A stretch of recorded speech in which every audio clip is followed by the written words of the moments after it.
이렇게 말씀을 나누고 있습니다. 느헤미야는 어느 시대의 사람인지 여러분 짐작이 되시죠? 성경의 말씀들을 쭉 보면 여러분 기본적인 배경이 이렇게 그림이 그려져야 돼요. 느헤미야는 언제 사람이냐? 이스라엘이 바벨론의 멸망을 당해서 포로로 70년 동안 포로살이를 하지 않습니까? 근데 바벨론이라는 제국 자체가 중간에 바사 페르시아에게 멸망당해 가지고 바벨론의 포로로 끌려갔던 유대 백성들이 바사 제국의 포로민으로 있게 되었단 말이에요. 거기에 바사 제국의 고위 관직에 있었던 사람이 바로 느헤미야였습니다. 느헤미야는 포로로 끌려간 사람이 아니고 포로로 끌려갔던 사람들의 자식이에요. 그러니까 그 땅에서 태어났죠. 그 땅에서 태어난 지금으로 말하면 우리 2세라고 이야기할 수 있을 것입니다. 그런데 그 2세 가운데에서 상당히 출세한 사람들이 있었는데 느헤미야는 포로민으로 있으면서 어마어마하게 출세를 했습니다. 그래서 아닥사스다 왕이라고 하는 그 왕에게 총애를 받는 왕궁에서 의전 담당이라고 하는 것은 여기 술관원이 됐다고 그러는데요. 술관원이 뭐대 술상무 같은 게 아니에요. 술관원이라는 게 옛날에는 어떻게 해요? 왕궁에서 보면 항상 그 연회가 있잖아요. 그죠? 그런데 보면 그 옛날에는 보면 이 왕을 독살하려고 하는 이런 그 어둠의 세력들이 항상 있잖아요. 그러니까 술관원이라고 하는 것은 왕의 모든 음료를 책임지는 사람이에요. 그래서 왕에게 올라가는 것은 다 미리 점검을 하고, 그러니까 그 믿을 만한 사람에게 맡길까요? 아무나 맡길까요? 정말 믿을 만한 사람에게 맡기지 않겠습니까? 그러니까 이 느헤미야라고 하는 사람은 참 포로민의 자녀인데 거기에서 굉장히 출세한 사람이고 자기 한 몸, 자기 가문은 그 땅에서 먹고 살고 편안하게 누리는데 아무런 지장이 없는 사람이었다. 그런데요, 자기 동생 하난이라고 하는 사람이 자기 고국 땅에 한번 갔다 와서 예루살렘의 상황을 이야기하는데 그것이 이루 말할 수 없는 거예요. 성벽은 다 허물어지고 없고 성문은 불에 다 타버렸고, 여러분 옛날에는 다 성이 있으면 거기에 성벽이 있고 성문이 있어서 저녁이면 성문을 닫고 아침이면 열고 그렇게 했잖아요. 그죠? 그게 왜냐하면 그 방호병기니까. 그리고 안전장치가 다 사라진 겁니다. 그렇게 황폐하게 되어져 버리고 백성들의 삶도 너무나도 피폐하더라.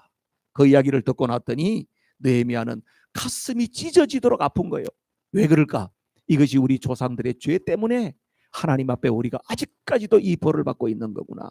그러면서 자기 민족의 죄를 가슴에 안고 회개를 하는데, 회개를 하다 보니까 그거는 조상들의 죄만 아니라 내 죄구나, 내 죄구나. 내가 여기서 편안하게 먹고 살고 나는 조국 땅에 너무나도 관심이 없었구나. 그래서 금식까지 하면서 울면서 통곡하면서 기도를 했더라.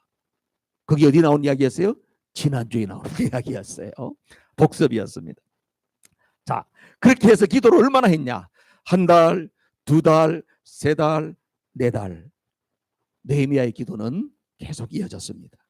오늘 본문 1절 말씀을 보세요. 1절 다 같이 시작. 아닥사스다 왕 제20년 니산월에 됐습니다. 4달 동안 기도했다는 걸 제가 어떻게 알았느냐? 거기에 중요한 것이 아닥사스다 왕 제20년 니산월이라고 하는 것이 중요한 거예요.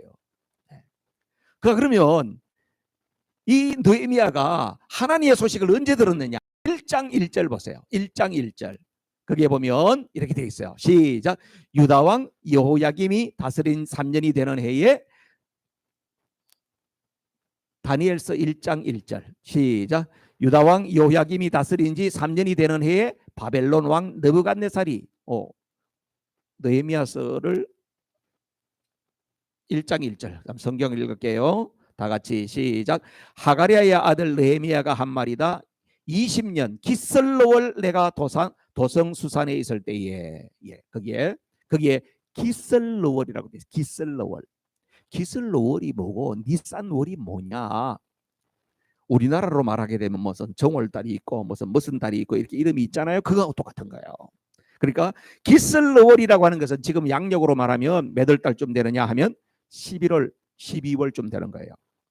그럼 니산월은 언제냐? 양력으로 하면 3월에서 4월을 얘기하는 거예요. 그러니까 11월, 12월에서 3, 4월 같으면 최하 4개월 정도 지났구나. 그러면 느헤미야는 고국 땅에서 돌려온 소식을 듣고 근 4개월 동안을 계속 기도하면서 지났는데 왜 계속해서 기도하면서 지났느냐? 느헤미야서 1장 11절에 보면 제일 마지막에 느헤미야서 1장 11절에 보면 주님의 종의 간구를 들어 주십시오. 주님의 이름을 진심으로 두려워하는 주님의 종들의 간구를 기울여 주십시오 하면서 느헤미야가 누구에게 은혜 얻기를 위해서 기도하느냐 하면 자기가 모시고 있는 이 왕을 통하여서 하나님의 은혜를 얻기를 기도합니다. 이런 기도가 나와요. 그러니까 느헤미야는 기도가 아주 구체적이었죠. 하나님이 내게 은혜를 주시는데 내가 모시고 있는 이 왕을 통하여서 기도가 응답되기를, 은혜를 얻기를 원합니다. 그런 기도를 하고 있었단 말이에요. 자, 그렇게 기도를 하고 있었는데 느닷없이 오늘 읽은 본문 2장 2절에 보니 왕이 느헤미야에게 말을 불쑥 거신단 말이에요. 오늘 2절 말씀을 한번 볼까요? 2절 본문 2절 시작. 왕이 내게 이르시되 내가 병이 없거늘 어찌하여 얼굴에 수심이 있느냐?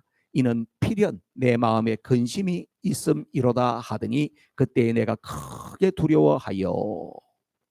왕이 평소에는 술상을 다 받아들면은 그냥 술상만 받으시는데 말을 거는 거예요. 네가 얼마 전에 건강검진 해가지고 몸이 좋다며, 그런데 오늘 왜 얼굴이 그러냐? 몸이 아픈 건 아닌 것 같고 네 마음에 뭔가 걱정이 있는 것 같구나. 무슨 일이냐? 이제 이렇게 말을 걸어왔다 이 말이에요. 왕이 말을 걸어오는 건 좋은 일이죠. 그런데 그 말을 걸어온 것 자체가 엄청난 두려움이었다는 거예요. 여러분, 왕이 말을 걸어주면 좋은 일인데 왜 두려웠을까요? 왜 두려웠을까요? 왕이 안부를 묻는데 왜 두렵냐고요? 그 당시에 바벨론이나 바사 제국의 문화 자체가 사람의 생명을 그렇게 귀하게 여기질 않아요. 왕이 기분 나쁘면 저놈 갖다 없애라 그러면 없어지는 거예요. 사람 목숨이 파리 목숨이에요. 자, 그런 때에 신하는 어떻게 해야 되느냐 하면은, 신하는 왕 앞에 나갈 때 불편한 모습이나 감정을 절대로 보여서는 안 되고, 특히나 술을 맡은 관원이 가서 뭔가 불편한 모습을 가지고 갔을 때는 이것에 대한 상당히 의심을 줄 수 있는 그런 모습이기 때문에 늘 왕 앞에는 밝은 모습으로 나아갔어야 됐어요. 여러분, 이 느헤미야 바로 앞에 살았던 사람 가운데서 여러분 잘 아는 사람이 있습니다. 에스더라고 아시죠? 에스더가 왕 앞에 나가서 자기 민족이 처한 어려움을 이야기하려고 그렇게 삼촌이 네가 가서 왕 앞에 가서 이야기를 했다. 이때를 위해서 하나님이 너를 이 자리에 높여놓지 않았겠니? 그렇게 이야기했더니 에스더가 뭐라 그래요? 왕이 부르지 않는데 나갔다가 무슨 변을 당할지 모릅니다. 왕이 불러야지 그때 나가지. 왕을 부르지도 않았는데 나타나면은 저 뭐냐? 쟤 없애라. 그러면 그냥 없어진다는 거예요. 왜냐하면 에스더 앞에 있었던 왕도 왕비죠, 왕비. 와스디라고 하는 왕비가 있었어요. 그죠? 큰 연애를 베풀어 놨는데 왕이 가서 왕후가 오니까 술이 한 잔 이렇게 채가지고 왕후가 보니까 너니까 너무 아름다워. 그래서 왕비요 이렇게 나오셔서 사람들 앞에서 춤을 한번 추시오. 그러니까 이 왕비가 왕 앞에서 어떻게 해요? 이거 주책도 심하신 내가 이 사람 앞에서 어떻게 춤을 춥니까?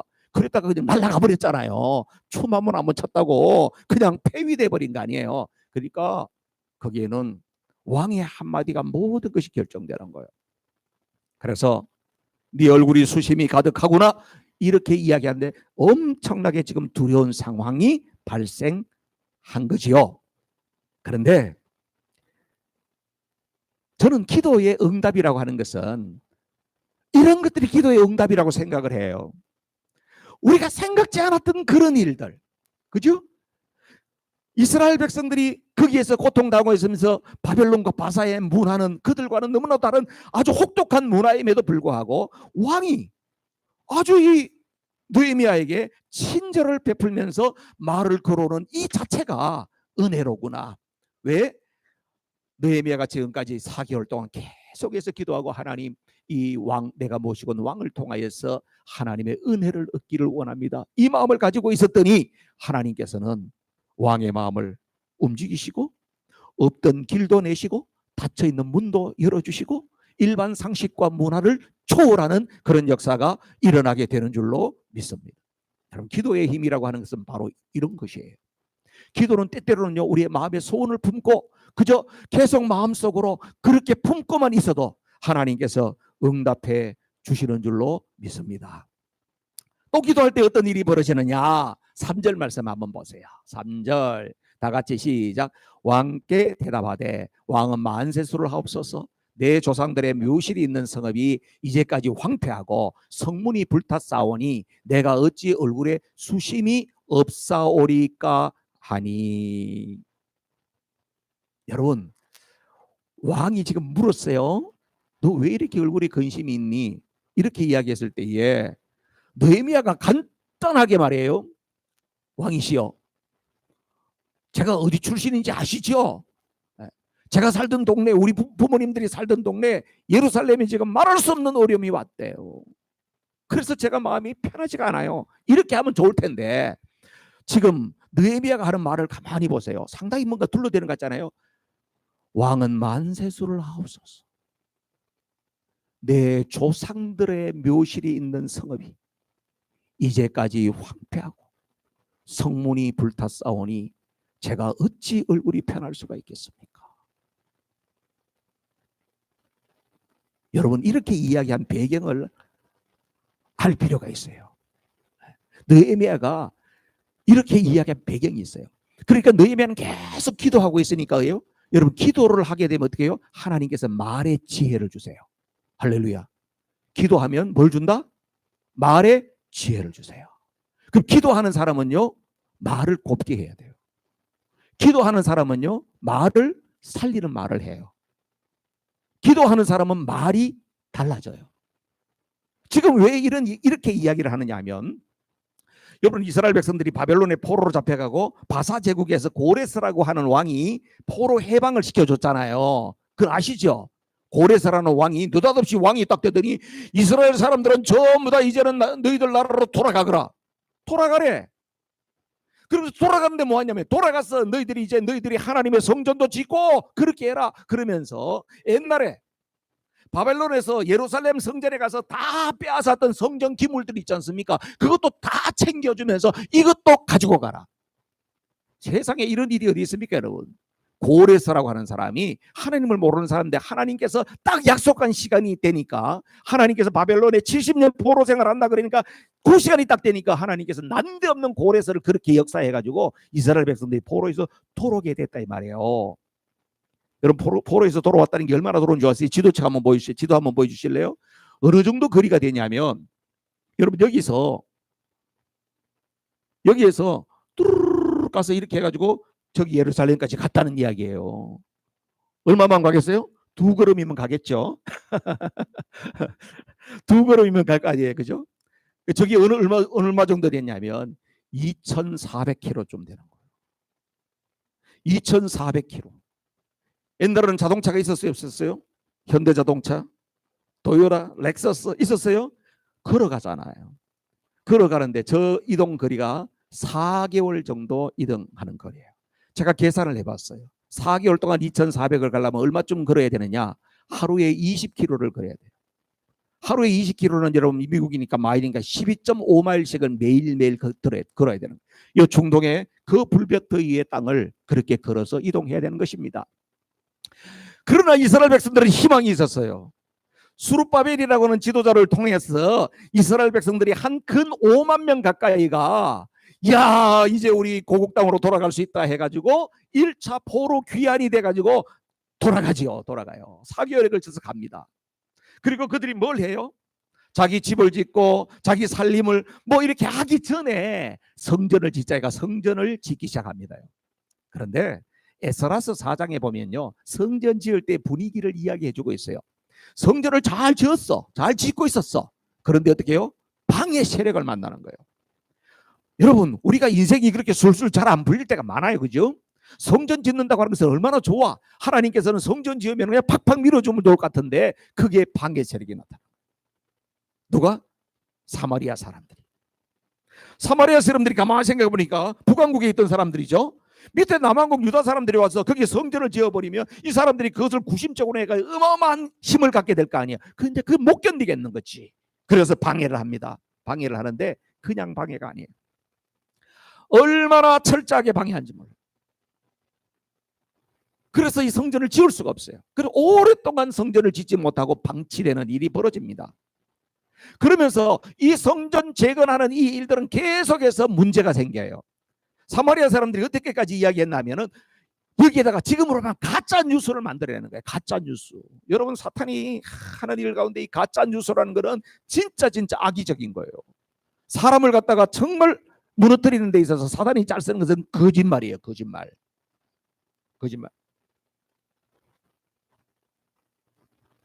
괴벨스라고, 여러분, 2차 세계대전 때 히틀러 밑에 있었던 그 괴벨스라는 사람이 있었어요. 히틀러의 브레인이죠. 괴벨스가 이렇게 이야기했어요. 사람을 갖다가 무너뜨리는 데는 한 문장이면 된다.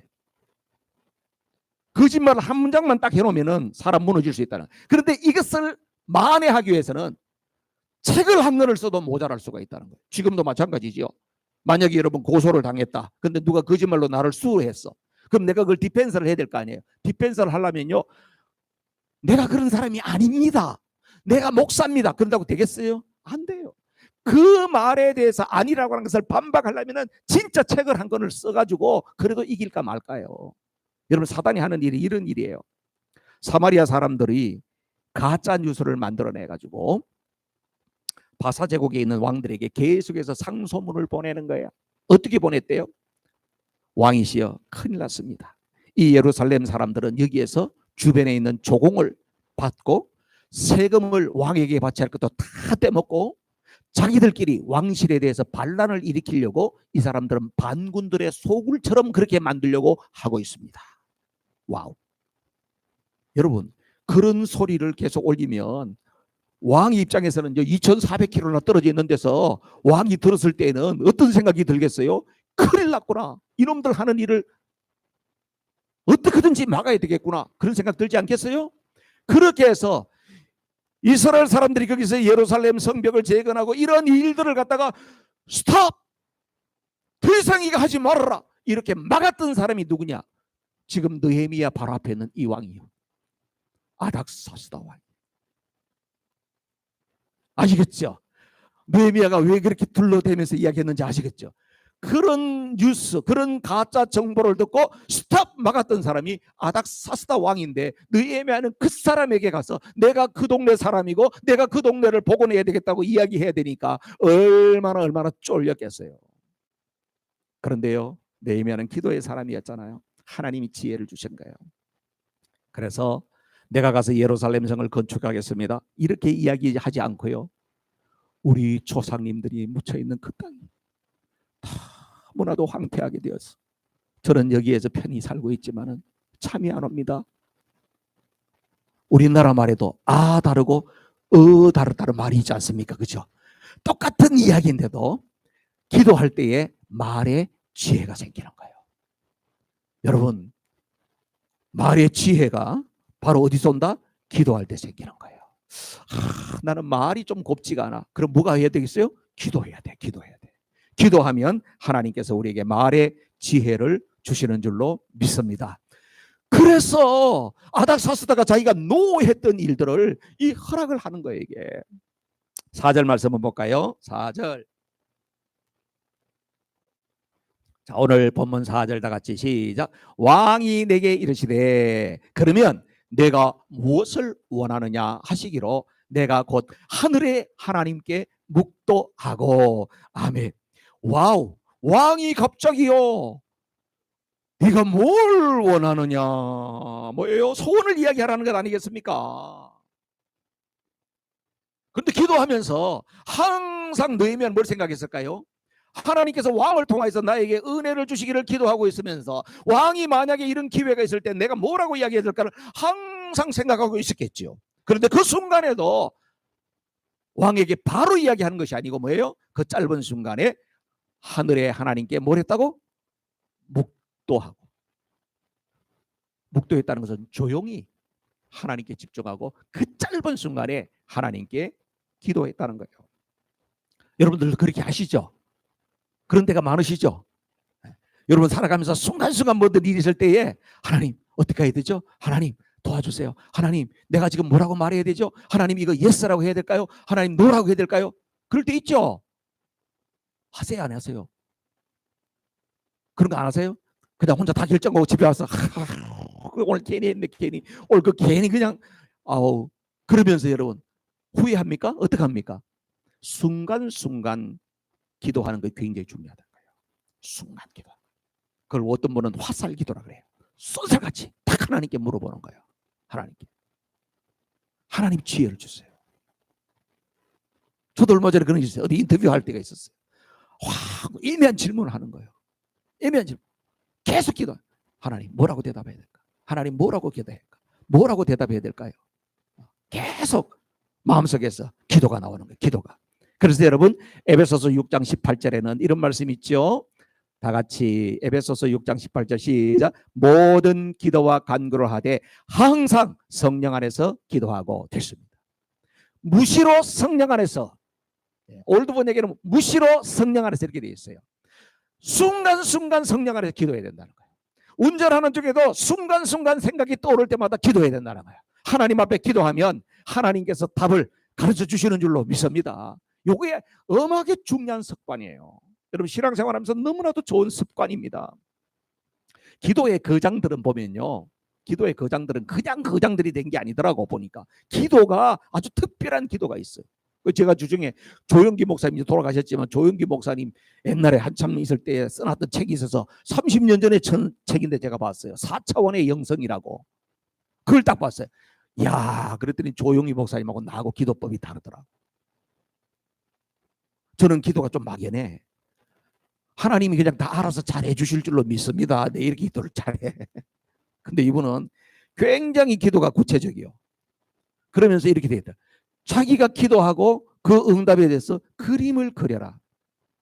그림을 그려라. 저보다 더 탁월하신 조영규 목사님 이야기 이렇게 여러분도 잘 마음에 새기세요. 그림을 그리라는 거예요.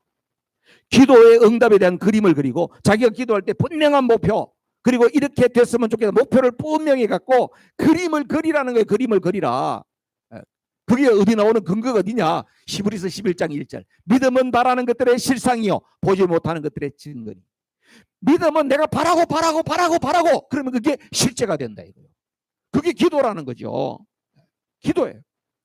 그래서 하나님 앞에 구체적으로 그림을 그리라는 거예요. 그림을 안 그리게 되면 어떻게 되냐면 교회에서 기도해야 합니다. 기도해야 하면서 뜨겁게 기도해서 할렐루야 될 줄로 믿습니다. 그러고 나서 이제 아멘하고 집에 갔어. 잠을 자고 났더니 금요 기도회 가서 열심히 기도했는데 아침에 자고 나서 토요일 날 아침 되니까 몸도 찌뿌둥하고 피곤하고 그러면서 어제 기도했던 믿음이 풍선에 바람 빠져나가듯이 다 빠져나가고 하나도 없어. 믿음이 쭉 따가게 돼버렸어 이게. 그래서 또 모여서 기도할 때는 또 믿음이 빵빵하게 올라오는 것 같은데 또 집에 가서 잠 한번 자고 나면 바람이 쭉 다 빠져나가고 없어. 그렇게 된다는 거예요. 막연하게 기도하는. 구체적으로 확실하게 그림을 그리면서 기도하시기를 주님의 이름으로 축복합니다. 믿음의 조상 아브라함은 로마서 4장 17절에 이런 말씀이 있어요. 자기 아들 이삭을 바치게 되는 그 결정적인 이유를 거기에 기록하고 있어요. 한번 읽어볼까요? 시작. 기록된 바 내가 너를 많은 민족의 조상으로 세웠다 하심과 같으니 그가 믿은 바 하나님은 죽은 자를 살리시며 없는 것을 있는 것으로 부르시는 이시니라. 아멘. 할렐루야. 아브라함이 여러분 이삭을 갖다가 모리아 산으로 데리고 가는 거 보면 진짜 인정머리도 없는 영감 같잖아. 그렇지 않아요? 어떻게 이렇게 할 수 있을까? 이해가 안 되잖아. 근데 아브라함은 믿는 구석이 있었다는 거예요. 뭘 믿었다고요? 이 아들을 번제로 각을 떠서 죽여도 하나님은 살려내신다. 이걸 믿었다는 거예요. 와. 자기 아들 100살이 얻었잖아요. 그러니까 아브라함은 없는 것도 있게 하시는 분이신데 죽여도 다시 살게 하실 거다. 이게 믿는 구석이 있어서 그렇게 했다는 것입니다. 여러분 믿음이라고 하는 것은 바로 이런 것입니다. 믿음으로 하나님 앞에 기도한다고 하는 것은 바로 뭐냐 하면 하나님 앞에 기도할 때에 뭐가요? 내 안에 그 믿음이 처음에는 작은 건데 점점 커서 그렇게 된다고 하는 것이 내 안에 뭐하고 같으냐면 엄마가 아기를 갖다가 임신해가지고 점점 산딸이 되면 차고 넘치는 것처럼 그렇게 된다는 거예요. 할렐루야. 와, 저도 배웠어요. 그렇구나. 기도는 바로 이거구나. 믿음을 잉태하는구나. 잉태할 때는 처음에는 씨앗이니까 내가 임신을 했는지 안 했는지도 모른단 말이에요. 그러나 그것을 가지고 점점 구체적으로 기도하고 하나님 앞에 기도하면 이것이 3개월, 5개월, 6개월 되면서 점점 해산할 여인이 그냥 완전히 이렇게 되는 것처럼 믿음이 충만하게 된 그 상황으로 하나님께서 믿음을 키워 가신다는 거예요. 그러면 어떻게 해요? 기도가 딱 응답이 되고 나서 이루어지고 나면 하나님이 하신 게 맞습니다. 하나님의 응답입니다. 그럴 거 아니에요. 근데 막연하게 기도했던 사람은 될 수도 있고 안 될 수도 있죠. 그 다음에 다 됐단 말이에요. 그럼 어떻게 해요? 누가 했다 그래요?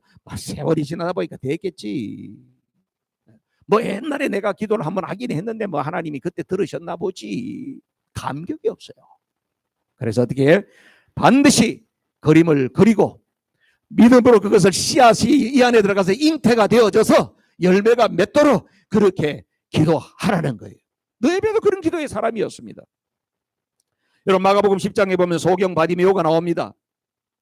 예수님 앞에 나아갈 소문을 들었잖아요. 다윗의 자손 예수여 나를 불쌍히 여기소서.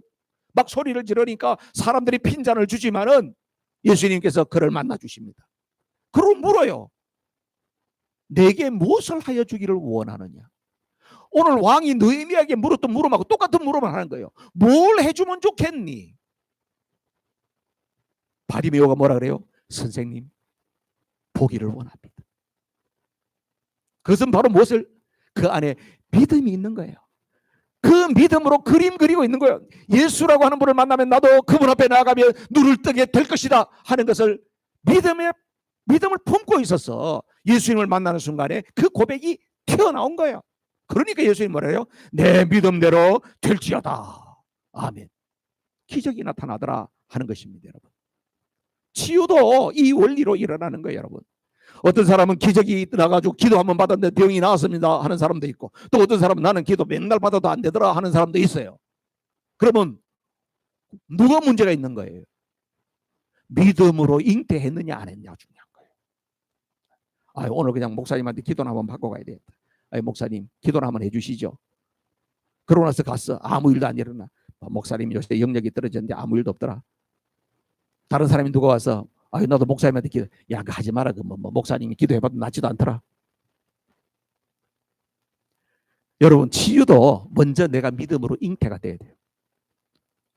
오늘 예배를 드리다가 오늘 반드시 내가 기도를 받아야 되겠구나. 하나님께서 오늘 목사님을 통하여서 아니면 아무기를 통하여서 오늘 예배를 통하여서 하나님께서 나를 만져주실 줄로 믿는다. 이런 믿음이 들어가서 이 믿음이 자라서 거기에 기적이 나타나는 줄로 믿습니다. 조영기 목사님 간증에 이런 이야기가 나오더라고요. 집회를 갔는데 사모님이 자기 교회 처녀를 하나 데리고 왔대. 목사님, 우리 교회 참 신실하고 착한 자매인데 결혼을 위해서 그렇게 기도를 해도 결혼을 못하고 있어요. 기도를 한번 해주세요. 그러더라는 거야. 그 나이가 30쯤 됐대. 그 기도는 했냐? 예, 기도하고 있습니다. 얼마나 했냐? 10년 했습니다. 아이고 오랫동안 했구나. 그럼 어떻게 기도했냐? 하나님 보시기에 딱 맞는 짝을 달라고 늘 기도하고 있습니다. 그래 기도하니까 안 되지. 그래 어떤 사람하고 결혼할래? 한국 사람하고 할래? 미국 사람하고 할래? 어떤 사람을 외국인하고 할래? 어떤 사람을 할래? 한국 사람하고 하고 싶어. 그래 한국 사람을 써라. 그게 1번 한국 사람 써라. 그 두 번째 키가 큰 사람이 좋나 좀 아담한 사람이 좋나? 그 큰 사람이 좋습니다. 얼마 좀 돼야 되겠냐? 한 180좀 돼. 그 180이라고 써라. 180이라고. 180이라고 썼대. 그래 그 사람 취미가 뭐면 좋겠냐? 취미가 그 사람 그 음악을 좋아하는 사람 좋겠다. 그러면 그 음악이라고 써라. 음악 썼대. 그럼 그 사람이 직업은 뭐면 좋겠냐? 직업은 선생님 같이 아이들 가르치고 그런 사람은 좋겠다. 그럼 교사라고 써라. 그렇게 해가지고 이분이 1번부터 10번까지를 쭉 쓰게 썼어요. 한번 읽어봐라. 한번 쭉 읽어.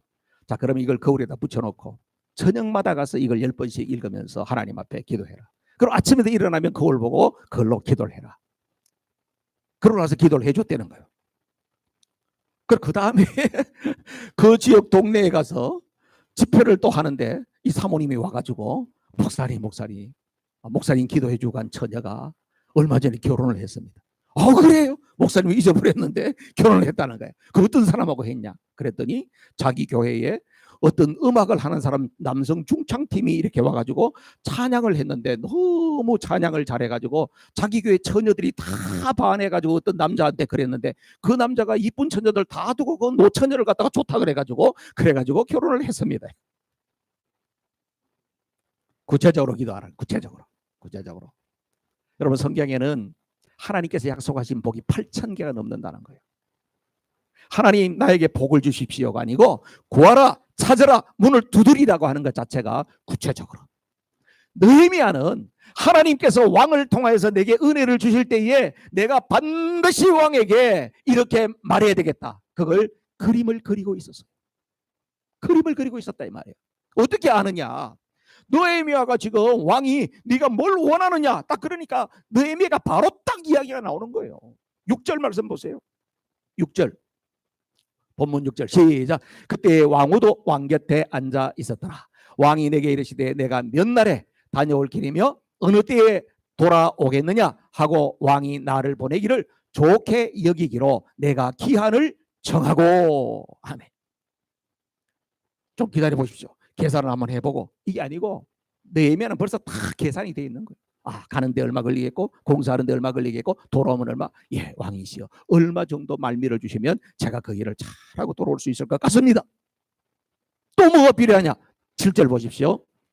7절 다 같이 시작. 내가 또 왕에게 아뢰되 왕이 만일 좋게 여기시던 강서쪽 총독들에게 내리시는 조서를 내게 주사 그들이 나를 용납하여 유대에 들어가기까지 통과하게 하시고 먼 거리를 가야 되잖아요. 위험한 요소들이 얼마나 많겠어요. 곳곳에 총독들이 있을 거 아니에요. 근데 왕이 나에게 특별한 통행권을 딱 주시면 가는 곳마다 이렇게 해서 내가 통행의 안전을 보장할 수 있도록 도와주십시오. 딱 나오잖아요. 8절 말씀 보세요. 8절 시작. 또 왕의 살림 감독 아삽에게 조서를 내리사 그가 성전에 속한 영문의 문과 성곽과 내가 들어갈 집을 위하여 들보로쓸 제목을 내게 주게 하옵소서 하매. 예. 그러니까 누가 이 살림을 담당하고 있다는 것도 다 알고 있었다. 아삽이라고 하는 사람이 살림을 전부 관장하는 사람인데 그분한테 왕이 이야기해서 성벽을 재건하고 성문을 만들 수 있는 모든 건축 자재를 좀 주라고 그렇게 조서를 내려주시면 감사하겠사옵니다. 미리 그림을 다 그리고 있었던 거예요. 여러분 성도들 가운데도 이런 사람들이 양극단에 있는 사람들이 있어요. 어떤 사람이 있을까요? 기도는 하지 않고 마음에 생각은 많아. 그러니까 이것도 하고 저것도 하고 이것도 하고 저것도 하고 마음이 늘 복잡한 사람들이 있어. 기도는 안 해. 기도의 자리는 없어. 근데 뭘 한다는 거는 많아. 두 번째로 이런 사람이 있어요. 기도는 열심히 해. 그런데 계획이 뭐냐면 계획이 아무것도 없어. 이 양극단이라는 거예요. 그래서 오늘 성경 우리에게 느헤미야를 통해서 뭘 말합니까? 기도해야 된다는 거예요. 기도하되 그리고 기도하면서 하나님께서 주는 그림을 믿음으로 그림을 그려내라. 그래서 그 때가 딱 됐을 때에 예 이겁니다. 그렇게 딱 제시를 하니까 왕이 어떻게 해요? 느헤미야가 구하지 않았던 것까지 느헤미야를 보호할 수 있는 군대와 기마대와 호위할 수 있는 사람까지 쫙 붙여서 그래 너가 다녀오면 좋겠다. 할렐루야. 하나님께서는 우리가 구하는 것 이상으로 넘치도록 주시는 분인 줄로 믿습니다. 자, 그리고 난 다음에가 중요해요. 그리고 난 다음에가 중요해. 기도의 사람들 우리가 이런 여러 가지 기도의 응답을 받는데 그렇게 하고 나면 어떻게 될까? 기도에 큰 응답을 가지면 마음의 기쁨이 이루 말할 수가 없지. 그런데 시간이 점점 지나고 나면 어떻게 돼요? 그것이 다 자기의 무용담으로 끝나는 경우가 많아요. 다 자기 자랑이야. 그런데 느헤미야는 그러지 않았어요. 8절 저 뒤에 보면 내 하나님의 시작 내 하나님의 선한 손이 나를 도우심으로 왕이 허락하고 아멘. 하나님께 영광을 돌리더라 이거예요. 이 모든 일이 누가 한 거다? 하나님이 한 거다. 물론 아닥사스다가 제공하는 일이지만 아닥사스다의 마음을 감동한 분이 누구다? 하나님이시다. 이 모든 상황 가운데 말을 부드럽게 할 수 있도록 말의 지혜를 주신 분이 누구다? 하나님이시다. 계획한 모든 일들을 딱 이야기했을 때에 왕이 흔쾌히 승낙할 수 있도록 하신 분도 누구다? 하나님이시다. 모든 것을 하나님이 하셨다고 하는 겁니다. 그래서 믿음의 사람들은 어떤 일이 이루어지고 난 다음에 솔리 데오 글로리아, 오직 하나님께 영광입니다. 하나님께 영광입니다. 이런 고백을 가지고 사는 사람이 믿음의 사람인 줄로 믿습니다. 말씀 마치겠습니다. 성도 여러분, 기도를 하되 했다 말았다 하는 것이 아니라 하나님 앞에 꾸준하게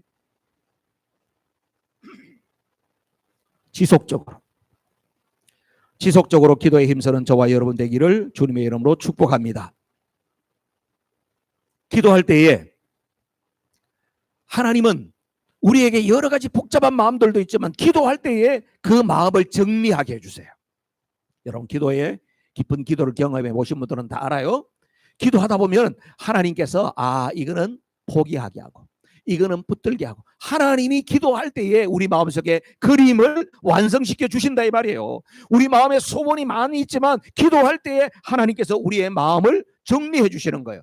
그리고 기도할 때에 믿음이 작은 믿음이었지만 그것이 점점 큰 믿음으로 자라게 하시는 이도 누가 하신다? 하나님이 하시는 거다 이 말. 그래서 뭘 해야 된다? 기도를 하는 것이 중요하다. 기도를 하는 것이. 우리 교회도 지금 현안이 중요한 일이 지금 눈앞에 있습니다요. 여러분 다 열심히 기도하시죠? 모일 수 있는 형편에 또 없어서 안 됐어요. 여러분들이 못 나오시는 분도 계시지만은 여러분들이 다 기도하고 계시는 줄로 믿습니다. 교회를 위해서 하나님 앞에 그림을 그리면서 온 성도들이 하나님 앞에 정말 아름다운 예배를 드리는 그 장면을 그리시면서 기도하는 기도의 사람들이 더 많아지기를 주님의 이름으로 축복합니다. 그래서 그 이후에 많은 간증들이 쏟아나서 하나님이 하셨습니다. 하나님께서 하셨습니다. 하나님께서 우리 교회를 이렇게 사랑하십니다. 하나님께서 우리에게 이런 복을 주셨습니다. 이런 간증이 쏟아지는 우리 서문화교회 모든 성도들의 가정과 교회가 되기를 주님의 이름으로 축복합니다. 아멘. 우리 기도하십시다. 이 시간에 합심해서 기도할게요.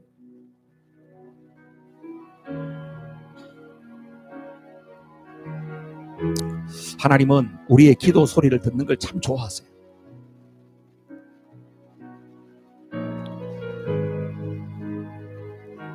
근데 오늘날 교회의 위기는 기도의 위기예요. 기도하는 사람이 점점 없어져요. 목회자들도 기도가 점점 약해져요. 그래서 솔직히 마지막 때의 문제는 이런 것이 결국은 교회가 무너진다고 하는 것이 외부에 의해서 무너지는 것이 아니고 우리 안에 있는 내부에서 영적인 능력들을 상실함으로 말미암아 위기가 오는구나 하는 것을 느껴요. 여러분 기도하셔야 돼요. 마지막 때에 기도하지 않고는 믿음을 지켜낼 수가 없어요. 하나님, 느헤미야와 같은 기도의 사람이 되게 해주십시오. 내가 믿음이 연약해서 작게 시작하는 일도 하나님께서 나에게 믿음을 북돋아 주셔서 큰 믿음으로 바꿀 수 있도록 하나님 도와주십시오. 기도할 수 있는 믿음을 하나님 허락해 주십시오.